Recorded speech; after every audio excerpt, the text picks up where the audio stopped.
വായുവിലെയും വിവിധ ഘടകങ്ങളാണ്. ഇത് എക്സാമിന് വന്നിട്ടുള്ള ഒരു ഭാഗമാണ് കേട്ടോ. അപ്പോൾ ഞാൻ പറയുന്നത് കൃത്യമായിട്ട് പഠിക്കുക. ഉച്ഛ്വാസവായു അതിൻ്റെ അതിൽ എത്ര ശതമാനം ഓക്സിജൻ, അതുപോലെ കാർബൺ ഡൈ ഓക്സൈഡ്, നൈട്രജൻ, ജലബാഷ്പം എന്നുള്ളതാണ് കൊടുത്തിട്ടുള്ളത്. ഉച്ഛ്വാസവായു എടുത്താൽ, ഉച്ഛ്വാസവായു എന്ന് പറയുമ്പോൾ ഉള്ളിലേക്ക് എടുക്കുന്നതാണ് കേട്ടോ. അവിടെ ഓക്സിജൻ്റെ ശതമാനം എന്ന് പറയുന്നത് എത്രയാണ്? 21%. ഓക്സിജൻ എത്ര ശതമാനമാണ്? 21% ഉള്ളിലേക്കാണ്. ഇനി carbon dioxide 0.04%. Carbon dioxide എത്രയാണ്?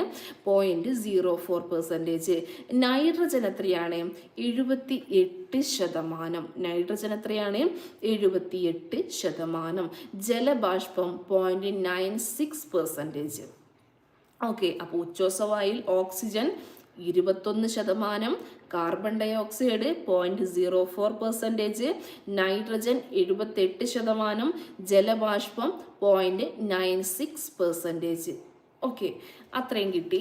ഇനി ഇങ്ങോട്ട് വരിക, നിശ്വാസവായു. നിശ്വാസവായു എന്ന് പറയുമ്പം അത് പുറത്തേക്ക് വിടുകയാണല്ലോ നിശ്വാസവായു. അതിൽ ഓക്സിജൻ്റെ അളവ് 15%, കാർബൺ ഡൈ ഓക്സൈഡിൻ്റെ അളവ് 4%, നൈട്രജൻ 78%, ജലബാഷ്പം 3%. കിട്ടിയോ? ഓക്സിജൻ ഉച്ഛ്വാസവായുവിലാകുമ്പോൾ 21, നിശ്വാസവായുവിലാകുമ്പോൾ 15.